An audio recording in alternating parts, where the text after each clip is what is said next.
ಎರಡೂ ಪಕ್ಷದ ಮೈತ್ರಿ ಅಭ್ಯರ್ಥಿಯಾಗಿ ನಮಗೆ ಚಿತ್ರಪಡಿಸಿರ್ತಕ್ಕಂಥ ಮಂಗಮ್ಮ ಮುನಿಸ್ವಾಮಿ ಅವರ ಪುತ್ರ ಮಲ್ಲೇಶ್ ಬಾಬು ಅವರು ಅಭ್ಯರ್ಥಿಯಾಗಿದ್ದಾರೆ. ಅವರು ಬೆಂಗಳೂರಲ್ಲ, ಯಾವುದೋ ಆಂಧ್ರ ಪ್ರದೇಶ ಅನಂತಪುರ ಅಲ್ಲ, ಕೋಲಾರ ಜಿಲ್ಲೆಯ ಕೋಲಾರ ತಾಲೂಕಿನ ಕುಂಬಾರಹಳ್ಳಿ ಗ್ರಾಮದ ಸ್ಥಳೀಯರಾದಂಥವರು, ಮೂಲತಃ ಕೃಷಿಕರಾಗಿದ್ದಂಥವರು. ನಂತರ ಅವರ ತಂದೆಯವರು IAS ಅಧಿಕಾರಿ ದೇಶ ಸೇವೆ ಮಾಡಿದಂಥವರು, ಅವರ ತಾಯಿಯವರು ಚುನಾವಣೆ ರಾಜಕಾರಣದಲ್ಲಿ ಬೆರೆತು ಸೇವೆ ಮಾಡಿದಂಥವರು. ಇಂಥ ಒಂದು ಹಿನ್ನೆಲೆ ಬಂದಿದ್ದಂಥ ಸುಸಂಸ್ಕೃತ ಒಬ್ಬ ಸಂಭಾವಿತ ಒಳ್ಳೆ ಅತ್ಯುತ್ತಮವಾದಂಥ ವಿದ್ಯಾವಂತ ಒಬ್ಬ ಅಭ್ಯರ್ಥಿನ ನಮ್ಗೆ ಆಯ್ಕೆ ಮಾಡಿಕೊಟ್ಟಿದ್ದಾರೆ. ಹೊರತಾಗಿ ಯಾವುದೋ ಆಂಧ್ರದಿಂದ ಅನಂತಪುರದಿಂದ ಬೆಂಗಳೂರಿಂದ ಬೇಕಾದಷ್ಟು ಬೇರೆ ಬೇರೆ ಮೂಲಗಳಿಂದ ದುಡ್ಡು ಹೊಡೆದು ಅವ್ರನ್ನ ತಂದಿಲ್ಲಿ ವಲಸೆ ತಂದಿಲ್ಲಿ ಹಾಕೊಳ್ಳೋಂಥ ಕರ್ಮ ನಮ್ಗೆ ಬಂದಿಲ್ಲ. ಅದು ಬಂದಿರೋದು JDS ಕಾಂಗ್ರೆಸ್ ಅವರಿಗೆ ಹೇಳ್ತಾ, ಇವತ್ತಿನ ದಿವಸ ಏನಿಲ್ಲಿ ನಡೆದಿದ್ರಿ ಈ ಸಂದರ್ಭದಲ್ಲಿ ತಡವಾಗಿ ನಾವು ಏನು ಈ ಒಂದು ಶೆಟ್ಟಹಳ್ಳಿ ಗ್ರಾಮಸ್ಥರು ತಡವಾದ್ರು ಕೂಡ ಶೆಟ್ಟಹಳ್ಳಿ ಗ್ರಾಮ ಪಂಚಾಯತಿಯ ವ್ಯಾಪ್ತಿಯ ಎಲ್ಲ ಮುಖಂಡರು ಬಂದಿದ್ರಿ. ಜೊತೆಯಾಗಿ ನಮ್ಮ ಜಿಲ್ಲಾ ಮಟ್ಟದ ಎಲ್ಲ ಮುಖಂಡರು ಕೂಡ ಇಲ್ಲಿ ನಡೆದಿದ್ರಿ, JDS ಮತ್ತು BJP ಪಕ್ಷದ ಮುಖಂಡರು. ಇದು ಮಾತಾಡೋಕೆ ಮೊದಲು ನಮ್ಮ ಮುಖಂಡರು ಮಾತಾಡಿದ್ರು, ಬಹಳ ಒಳ್ಳೆ ಮಾತು.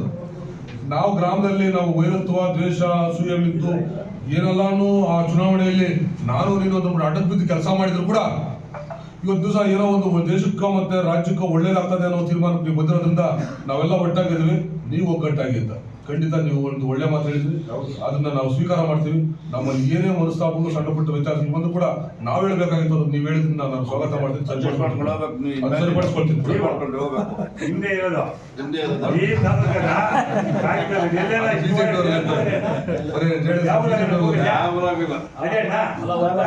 ಒಂದಂತೂ ಹೇಳ್ತಾರಣ್ಣ, ಇಡೀ ರಾಜ್ಯದಲ್ಲ, ಇಡೀ ನಮ್ಮ ಜಿಲ್ಲೆಗಳಲ್ಲ, ಕೋಲಾರ ವಿಧಾನಸಭಾ ಕ್ಷೇತ್ರದಲ್ಲಿ ಈ ಹೊಂದಾಣಿಕೆ ಯಾವ ಕ್ಷೇತ್ರದಲ್ಲೂ ಬರ್ಲಿಕ್ಕೆ ಒಗ್ಗಟ್ಟಾಗಿದ್ದೀವಿ.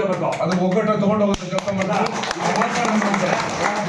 ವಿಧಾನಸಭೆ ಚುನಾವಣೆ ನಡೆಯುವ ಸಂದರ್ಭದಲ್ಲಿ BJP ಅವರೆಲ್ಲರೂ ಕೂಡ ವರ್ತೂರು ಪ್ರಕಾಶ್ ಅವರಿಗೆ, JDS ಅವರು CMR ಶ್ರೀನಾಥ್ ಅವರಿಗೆ ದೊಡ್ಡ ಮಟ್ಟದಲ್ಲಿ ಶ್ರಮ ವಹಿಸಿ ಕೆಲಸ ಮಾಡಿ ನಮ್ಮಿಬ್ಬರು ಕೂಡ ಒಳ್ಳೆ ಮತಗಳನ್ನು ಗಳಿಸಿಕೊಟ್ಟಂತ ನನ್ನೆಲ್ಲ ಶೆಟ್ಟಹಳ್ಳಿ ಗ್ರಾಮ ಪಂಚಾಯತಿ ಎಲ್ಲ ಮತದಾರರು ಕೂಡ ನಾನು ಕೈ ಮುಗಿದು ನಮಸ್ಕಾರ.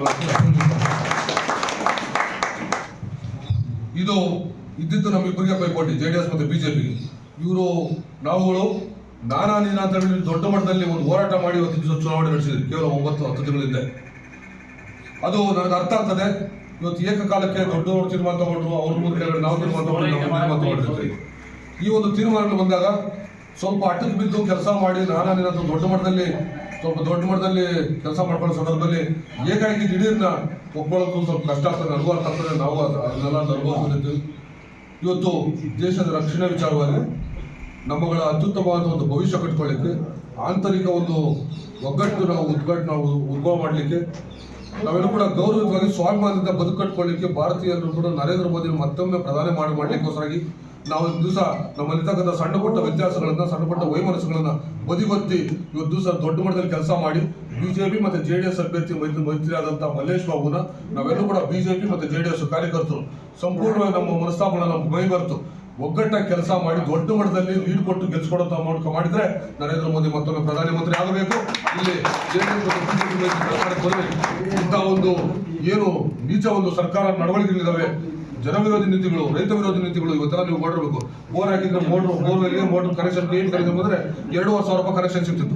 ಇವತ್ತು 2.5 ಲಕ್ಷ ರೂಪಾಯಿ ಬೋರ್ವೆಲ್ ಕನೆಕ್ಷನ್ಗೆ, ಒಂದು ಬೋರ್ವೆಲ್ ಕನೆಕ್ಷನ್ 2.5 ಲಕ್ಷ ರೂಪಾಯಿ. ಆ ಬೋರ್ ಹಾಕೋದು 50,000 ಲಕ್ಷ ಬೋರ್ ಆದ್ರೆ 2.5 ಲಕ್ಷ ಕರೆಂಟ್.